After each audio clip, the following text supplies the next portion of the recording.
Do you remember this case? Gabby Petito was a 22-year-old social media influencer who vanished in August of 2021 while on a cross-country van trip with her then 23-year-old fiancé, Brian Laundrie. 2 months after she disappeared, his body would be found in a reserve in Florida along with a notebook where he admitted to killing Gabby. And just like that, the case had its answer. Or did it? Today, we're going to be taking a look at some of the most disturbing details surrounding this case that people are still talking about today and why the Gabby Petito case continues to trend even 3 years later. Let's get into it. At the time of their disappearance, Gabby and Brian were traveling across the country in a converted Ford van. They documented their travels on YouTube, Instagram, and TikTok under the name Nomadic Static and had more than 170,000 followers on Instagram. They embarked on their journey from their home in Northport, Florida in July 2021. Their plan was to travel to the Northwest and document their adventures along the way. Their first stop was in Utah, where they planned to explore national parks and campgrounds before continuing their trip. But when Gabby didn't respond to any of her family's calls or text messages for several days in late August, they knew something was wrong. The last time anyone heard from her was August 24th. When they couldn't get a hold of her or Brian, they reported them missing on September 11th. The police searched for the couple, but they were unable to find them. On September 19th, they got a call from the Teton County Sheriff's Department in Wyoming. They told them that they had found Gabby's body in Wyoming. She was officially pronounced dead on September 21st. Her cause of death was determined to be manual strangulation, and her body had been missing for 3 to 4 weeks at the time. After hearing this news, everyone was wondering, where was Brian? Why didn't he come forward and tell them where Gabby was after she had gone missing? He returned to Northport, Florida, alone on September 1st. No one could have possibly guessed what he was hiding. What makes this case so bizarre is that there were many red flags regarding Brian. If you do a deep dive into his past, you can see that there were warning signs everywhere. When Gabby's family learned that she was dating Brian, they tried to warn her. They thought he seemed too controlling and jealous, and they saw him treating Gabby poorly. Gabby's mother said she was concerned enough about Brian that she considered driving down to Florida to confront him. But instead, she decided to let nature take its course. Now she regrets that decision. One of the things that made Gabby's mother uncomfortable was that Brian never posted a picture of Gabby on his Facebook page. He only ever posted pictures of himself. That was really weird to her because if someone is in a relationship, you'd think they'd want to brag about them on social media, especially if they're an influencer. In addition to that, Gabby was also concerned about Brian's behavior. In July, she texted her therapist and told her about how he snapped at her. She said, "I just keep getting more and more agitated by him, and I know it's not normal." It's safe to say that she felt something wasn't right in their relationship, but it seems she just couldn't put her finger on it. One other thing that raised red flags was that Brian had already been in trouble with the law prior to this incident. Back in 2016, he was investigated for an incident in which a teenage girl accused him of beating her up.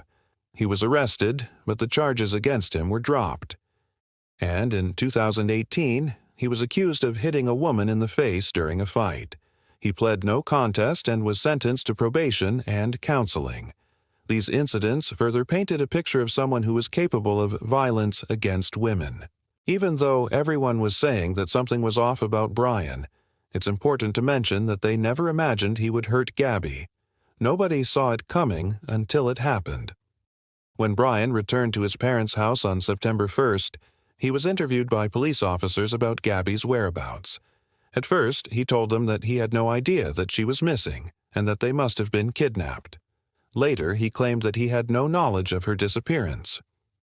On September 14th, police conducted a second interview with Brian. This time, they brought in a psychologist to conduct what's known as the Reed technique interrogation. This technique uses a series of psychological tricks to get a person to confess to a crime.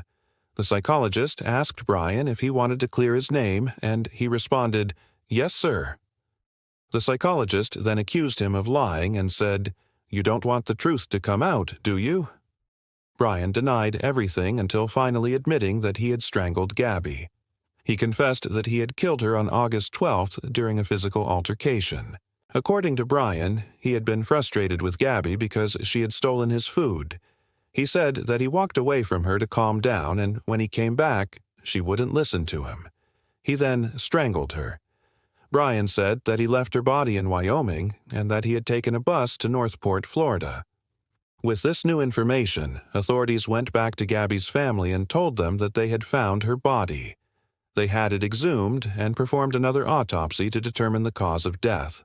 The results showed that Gabby had suffered injuries consistent with manual strangulation, but her cause of death remained unknown. The district attorney said this was likely because Gabby had been dead for quite some time before she was found. This case has received so much attention and the investigation was so intense that authorities were able to track Brian down and find his body in a reserve in Florida. However, when they arrived at the scene, they found a notebook. Inside the notebook, Brian wrote a confession letter. He apologized to his parents for all the pain he had caused them and then said, "I'm sorry, Gabby. I'm sorry. Please forgive me." He then stated that he took full responsibility for his actions. In the end, we may never know exactly what happened to Gabby, but we can draw our own conclusions based on the evidence. It seems likely that Brian was controlling and jealous. He snapped and killed Gabby when she did something he didn't like. To make matters worse, he tried to cover up his crime and lied to the police. It took him almost 2 months, but eventually he confessed and ended his own life. Now, why is everyone still talking about this case 3 years later? Well, it looks like it's due to 2 new documentaries that were released recently. Both try to take a deeper dive into this case and get to the bottom of what really happened. So, if you haven't seen them, you're probably missing out on a lot of the buzz surrounding this case. What do you think? Do you think Brian acted alone? Or was there someone else involved in Gabby's death? What do you think of the documentary? Let us know in the comments. We're going to leave a link to those documentaries here and in the description below. We hope that you enjoyed this case, but if you want to hear more true crime cases, then check out the playlist here. We've got all kinds of cases spanning from serial killers to wrongful convictions. You'll definitely find a case that'll pique your interest. Also, if you enjoy true crime podcasts, then we've got a podcast for you. Every week, we publish a brand new episode covering all sorts of topics in the world of true crime. We also publish bonus episodes every single week for members only. Members also get access to our private server. It's a great place to chat with other true crime lovers. And that's it for me. I've been your host. If you want to continue learning about notorious criminals, then you'll love our series. I've carefully hand-selected each one of these documentaries and true crime series to give you a better understanding of the criminal mind. From serial killers to wrongful convictions, you'll find a case that'll pique your interest.